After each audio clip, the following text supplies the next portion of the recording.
जनवरी को परसों, अब चंद घंटे बाकी हैं, लाल चौक में फैसला हो जाएगा किसने अपनी मां का दूध पिया। कब हुई थी प्राइम मिनिस्टर नरेंद्र मोदी और गृह मंत्री अमित शाह की मुलाकात?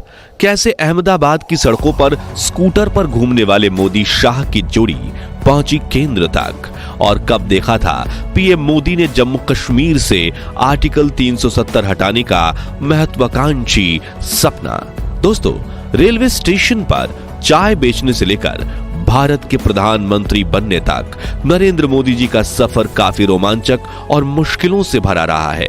हालांकि उनकी जीवनी तो हम सभी जानते हैं, लेकिन आज हम आपको पीएम मोदी के जीवन से जुड़ी कुछ ऐसी अनसुनी कहानियां बताएंगे जो शायद आप नहीं जानते होंगे। लेकिन उसके पहले नए दर्शक जल्दी से चैनल को सब्सक्राइब कर दीजिए। जी के बारे में लिखने वाले पत्रकार बताते हैं कि 80 के दशक में कुछ साल मोदी जी पांडरवाड़ा में रहते थे। पांडरवाड़ा से अहमदाबाद करीब 150 किलोमीटर दूर है और उस वक्त ज्यादा बस सेवा भी उपलब्ध नहीं थी। ऐसे में मोदी जी रोज सुबह साफ सुथरे कपड़े पहनकर एक झोला उठाकर पांडरवाड़ा से अहमदाबाद की बस में बैठ जाते थे और अहमदाबाद आकर वो उसी बस की कुर्सी पर अपना झोला रख देते थे। फिर अपने अंकल की चाय की दुकान पर जाकर बैठते थे। अब शाम के वक्त जब वो वापस पांडरवाड़ा जाने के लिए एसटी स्टेशन जाते थे और अपनी सीट पर फिर बैठ जाते थे, लेकिन उनके दोस्त बताते हैं कि मोदी जी को सिर्फ गुस्सा एक ही बार आता था और वो तब था जब उनका कोई झोला उठाकर कहीं और रख दे और खुद उनकी सीट पर बैठ जाए। उनका कहना था कि जब एक बार मोदी जी कुर्सी पर बैठ जाएं तो कोई कुर्सी नहीं छोड़ते, जिसका लाइव एग्जाम्पल हम देख रहे हैं। अब राजनीति में प्रधानमंत्री नरेंद्र मोदी और केंद्रीय गृह मंत्री अमित शाह की जोड़ी को जय वीरू की जोड़ी माना जाता है। इन दोनों ने मिलकर आज भारत की राजनीति में एक नया चैप्टर डाल दिया है। लेकिन क्या आप जानते हैं कि नरेंद्र मोदी और अमित शाह की मुलाकात कब हुई थी? तो साल 1982 में नरेंद्र मोदी अहमदाबाद में राष्ट्रीय स्वयंसेवक संघ के प्रचारक के रूप में काम किया करते थे। उसी वक्त 17 वर्षीय नौजवान अमित शाह ने भी आरएसएस की कई छात्र इकाई अखिल भारतीय विद्यार्थी परिषद को ज्वाइन किया। तभी संघ के ऑफिस में इन दोनों की औपचारिक मुलाकात हुई थी, जिसके बाद आरएसएस की शाखाओं से जुड़े कई कार्यक्रमों में इन दोनों की मुलाकात होने लगी। और यहाँ मजेदार बात यह थी कि नरेंद्र मोदी और अमित शाह दोनों की विचारधारा में काफी समानता थी और मोदी जी अमित शाह की सोच से काफी प्रभावित थे। इसी तरह जान पहचान धीरे धीरे गहरी दोस्ती में बदलने लगी और 1986 आते आते ये दोनों सच्चे दोस्त बन गए। इसी साल नरेंद्र मोदी ने भाजपा पार्टी से जुड़कर राजनीति में भी कदम रखा और भाजपा ने उन्हें गुजरात बीजेपी में संगठन महामंत्री के पद पर तैनात किया। उस वक्त नरेंद्र मोदी को एक राइट हैंड की जरूरत थी जो गुजरात में भाजपा पार्टी को ताकतवर बनाने की रणनीति बनाने में उनकी सहायता करे और उन्होंने अमित शाह को ये जिम्मेदारी सौंप दी। अगले साल 1987 में अहमदाबाद में म्युनिसिपल इलेक्शन होता है। उस वक्त मोदी जी ने भारतीय जनता पार्टी के लिए खुद को इतना समर्पित कर दिया था कि वो इलेक्शन से पहले अहमदाबाद की हर गली नुक्कड़ का चक्कर काटते थे और देखते थे कि भाजपा उम्मीदवारों के पोस्टर वगैरह सही से लगे हुए हैं ना। इस दौरे पर नरेंद्र मोदी के पास कोई गाड़ी नहीं थी, वो एक स्कूटर पर जाते थे। जी हाँ, वो एक स्कूटर के पीछे बैठते थे और वो स्कूटर चलाते थे उनके जिगरी दोस्त अमित शाह। इसी तरह ये दोनों काफी लंबे समय तक अहमदाबाद की गलियों में स्कूटर पर घुमा करते थे।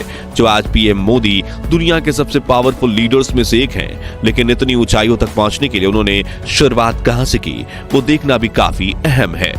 इससे हमें उनकी विनम्रता और असली कारण का पता चलता है और वो पूरे भारतवासियों पर ऐसा जादू किया है कि आज आधे से ज्यादा देशवासियों के दिल में वो बैठ गए हैं। साथियों, अब जरा थोड़ा गौर से सुनिएगा।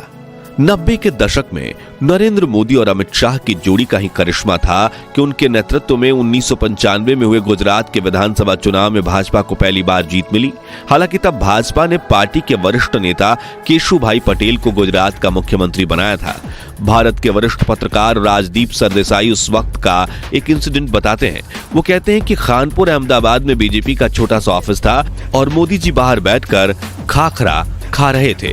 बीजेपी के बाकी बड़े नेता जैसे कि शंकर सिंह बघेला, केशुभाई पटेल और सुरेश मेहता अंदर की तरफ बैठे थे। तभी मोदी जी के साथ बाहर कुर्सी पर बैठकर उन्हें मैं कहता हूं कि नरेंद्र भाई, आप यहाँ क्यों बैठे हैं, अंदर जाइए ना। तो उन्होंने कहा कि नहीं, वो बड़े लोग हैं, उनको बैठने दीजिए, मैं यहाँ हूँ, यानी उनको मीटिंग में बुलाया भी नहीं गया था। लेकिन हाँ, पूरे देश के सामने तो नरेंद्र मोदी का शक्तिशाली व्यक्तित्व उभर कर सामने जरूर आने लगा था।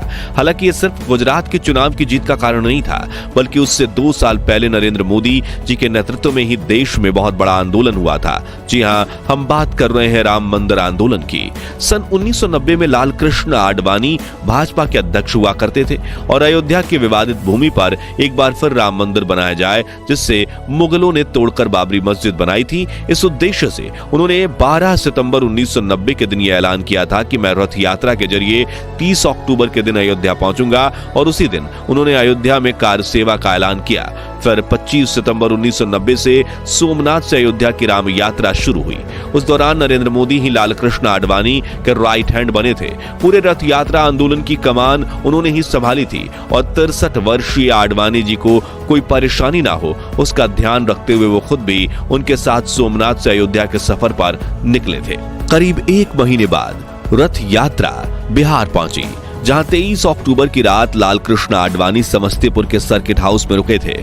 तभी बिहार के लालू प्रसाद यादव की सरकार ने यह तय किया कि वो आडवाणी जी को अयोध्या नहीं पहुंचने देंगे, और रात के करीब 1:30 बजे आडवाणी जी को गिरफ्तार करने के लिए बिहार पुलिस सर्किट हाउस पहुंची। और उस वक्त की फुटेज में आप देख सकते हैं कि मोदी जी लाल कृष्ण आडवाणी के बिल्कुल बगल में उनकी ढाल बनकर खड़े हैं। दोस्तों, आप सभी जानते होंगे कि पीएम मोदी के नेतृत्व में ही 5 अगस्त 2019 को ऐतिहासिक फैसला आया था, जब जम्मू कश्मीर से आर्टिकल 370 हटाया गया था। लेकिन क्या आप जानते हैं कि यह नियम क्या था और क्यों जम्मू कश्मीर की जनता इससे परेशान हो चुकी थी? आइए जानते हैं। दरअसल 17 अक्टूबर 1949 के दिन भारत के संविधान में आर्टिकल 370 को शामिल किया गया था, जो जम्मू कश्मीर को भारत के संविधान से अलग रखता था। इसके तहत राज्य सरकार को अधिकार था कि वो अपना संविधान स्वयं तैयार करे।